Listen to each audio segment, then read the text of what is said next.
It's 10 o'clock. Let's call the meeting to order. Commissioners Court, Polk County for April 14th, 2020. At this time, we'd like to ask Byron Lyons to lead us in prayer, please. Father God, before you, we come thanking you, Lord, for this day, Lord. We come before you, Lord, asking for blessings and healing, Lord, over this world, Lord, over this great country, this nation, Lord, this county. We come before you, Lord, thanking you for the blessings that you have already bestowed upon us and thanking you for those that are on the way. We ask, Lord, that you would bless this court if they make the decisions, Lord, that lead this county, Lord, over into greatness, Lord. Ask that you would give us the mindful, Lord, to be looking out for our neighbors and those who are around us. And we be so mindful. Thank you, Lord. Bless you for this day. In Jesus' name we pray. Amen. Amen. Madam Clerk. Pledge allegiance to the flag of the United States of America and to the republic for which it stands, one nation, under God, indivisible, with liberty and justice for all. Honor the Texas flag. I pledge allegiance to thee, Texas, one state, under God, one and indivisible. Thank you. I'm going to assume we don't have any public comments. Okay, item number 3, informational reports. You have the information for the Central Appraisal District, the Polk County Central Appraisal District. The information was included in your packet for your review. Due to the COVID, they are not going to have an open meeting for the public hearing for the proposed budget, but they will have it over video teleconferencing. And so we were going to see if someone from the court would be willing to just watch it so that the court will have some information.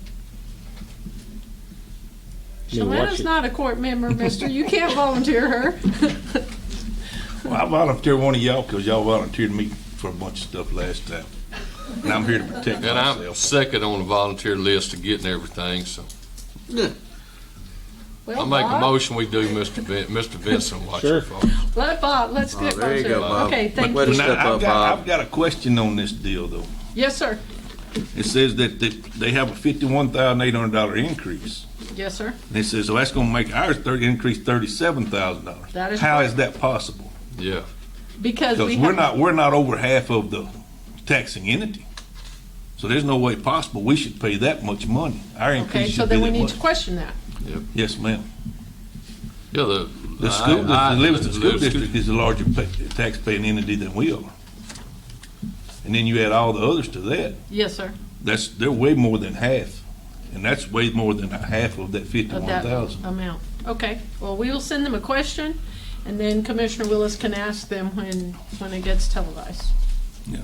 I wonder if that 3.75. How you gonna watch it televised? Where they gonna televise? Number 2, 3 points. They're gonna have it where you can watch it on, But I'm wondering if that 3.75 isn't the 3.75%, that 37 of that 481,000. When like I say, this is only increasing 51,800. Their whole increase is 51. Yeah. So I don't know how But ours can be. our county increased payments 3.75%. Ours can be almost 4/5 of that. Mm-hmm. So we're 2/3. We'll have to see if the math is right. That- No, it ain't right now. No, not I'm according to talking about what with I their could see. division. okay, well, we will contact Chad and ask him those questions, and we will forward them to all of you so that you have the information. Okay. And along as, of course, to Mr. Willis, since he's gonna be representing us. Thank you, Bob. Thank You you. bet. Okay, item number 4, old business, and this was tabled from the last meeting. Consider approval of consolidation of voting precincts for the May 26, 2020 runoff elections that are currently scheduled. And you had the options that were presented, a copy of the recommendations for consolidation from Shalana Hawk. And this was tabled from the last meeting. Shalana, do you want to add anything to that? Just the new revised list would reduced the consolidation down to 11 locations. So each commissioner would have 3 locations per their location, and then precinct 2 would have 2 locations that fall within his district. Okay. And none of these overlap, and that was the reason for the third change, was because some of our original 2 consolidation lists had some boxes combined with other boxes that overlapped and fell within 2 commissioners' precincts. Gotcha. Well, they're still not going with the May 26th date right now, are they? No, it's still July the 14th as of right now. Okay. Okay, so that's one of the corrections that we Yeah, need on to put this on right there. here. On your recommendation for it to be July 14th. I make a motion to go with it July 14th, Second. consolidating the boxes. Okay. Okay, Overstreet, second by Willis. All in favor, say aye. Aye. Any opposed? Motion carries. Okay, item number 5, new business. This is your consent agenda. We have some addendums on B. Addendum number 1 in the amount of $100. Addendum number 2 in the amount of $9,309.44. And addendum number 3 in the amount of $126,343.39. Is there anything on the consent agenda that anybody would like to pull? Motion to approve. Motion to approve, Commissioner Vincent. Second. Second, Commissioner Purvis. Any further discussion or questions? All in favor say aye. Aye. Any opposed? Motion carries. Item number 6, consider approval of personnel matters as follows. Review and consideration of personnel action form requests submitted since the last meeting, and review of any authorized emergency hires. We had 5 emergency hires, 3 in the jail, 1 at the DA's office, and 1 in aging. Motion to approve. Motion to approve, Commissioner Willis. Second. Second, Commissioner Overstreet. Any further discussion or questions? All in favor say aye. Aye. Any opposed? Motion carries. Item number 7, consider requests for revisions and amendments to the budget as follows. A, the FY 2020 budget revisions and amendments is presented by the County Auditor's Office. A copy of those was also included in your packet. So moved. Motion, Commissioner Purvis. Second. Second, Commissioner Overstreet. Any further discussion or questions? All in favor say aye. Aye. Any opposed? Motion carries. 7B, the FY 2020 budget amendment allocating $25,000 from general fund balance to the emergency response line item for county expenses related to the COVID-19 response and mitigation. This will help us track the expenditures that are directly related to this response. So move.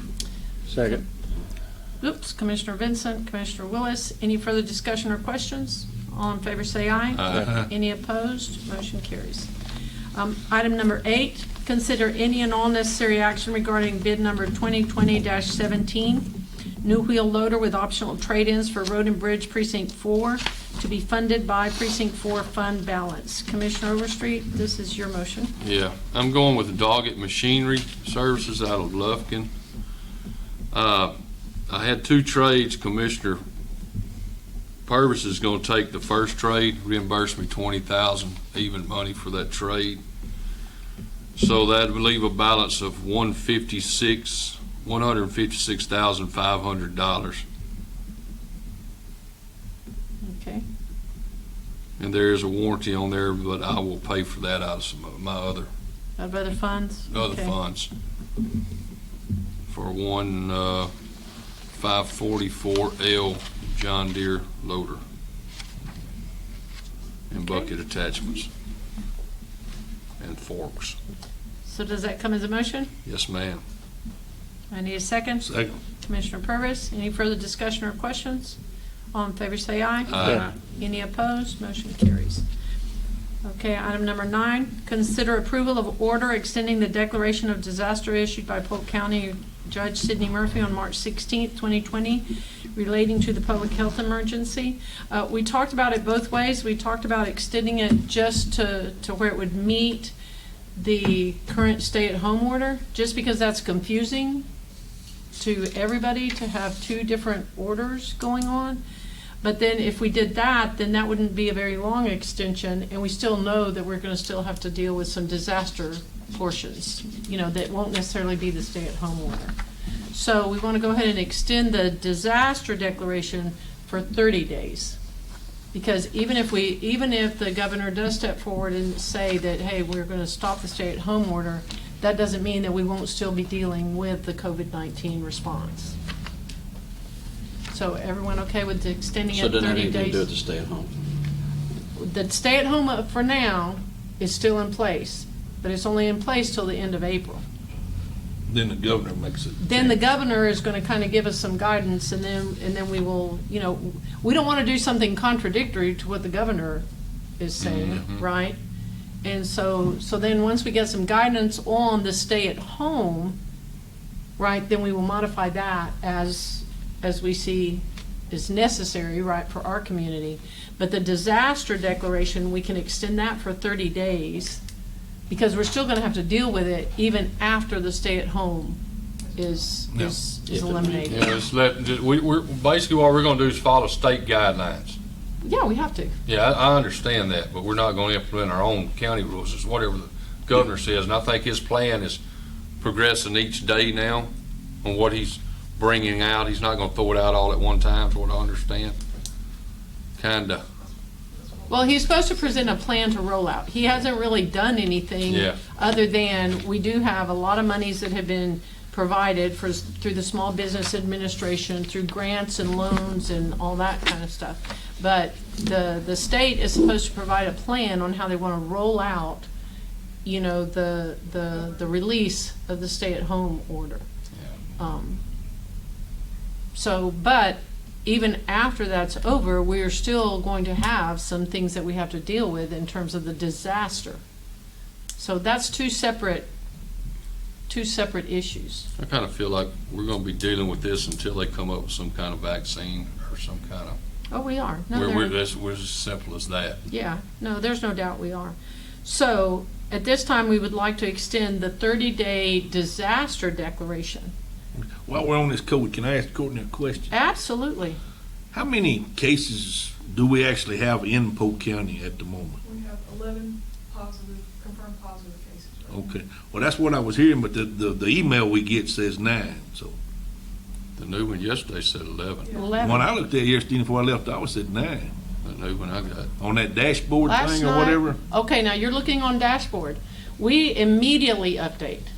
Okay, so yesterday afternoon, you should have received an email from Courtney telling you that the count was at 11. And give the age brackets. Did you see that? Yeah, The That was 11. Department of State Health another one, I Services- guess I just missed that one then, The 'cause- Department of State Health Services, their dashboard is a little bit behind. what our okay, well, that's actual what I count was is. wondering, because Yeah, everybody telling me on Facebook one thing, I don't Facebook, so. yeah. We- And then I'm looking this and We are I said, usually well. ahead of the curve when it comes to updating. that's what I told everybody. I said, hell, y'all know more looking on Facebook than what I can find out. So, Yeah, no, Y'all tell me what's happening. We are updating, as soon as we hear about it, we are updating the information so that Yeah. the community is aware. And then, when Dashboard puts it up, or the Department of Health and Human Services, that's up to them. well, that's what I've been looking at. Yeah.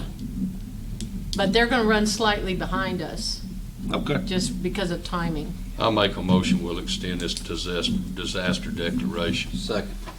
Okay, so the motion, Commissioner Overstreet, second Commissioner Vincent. Any further discussion or questions? Any opposed? All in favor, say aye. Aye.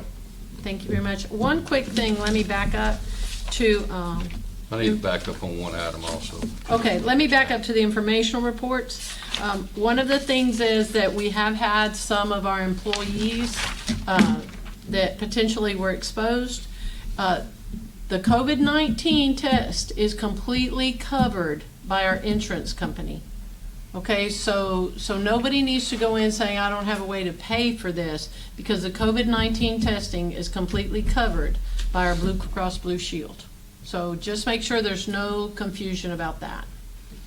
Okay, go ahead, Commissioner Overstreet. Back to on that bid, I failed to mention, I'm gonna trade in, one used, 1994 Cat 953B track loader for amount of $13,500 to trade in against that machine. That's what brought the total to the $156,500. But I am doing a trade on it. But I had 2 up for trade, but precinct 3 is going to take 1. Yes, sir. Okay, so will you get us all of that in writing, just so we can double check ourselves? Yeah. Very well. Okay, Commissioner Overstreet, your motion. Motion adjourned. Second. Commissioner Purvis, very well. Thank you, gentlemen. Thank you, ma'am. Thank you, Madam Clerk. Thank you. Two, be You too, safe. Byron.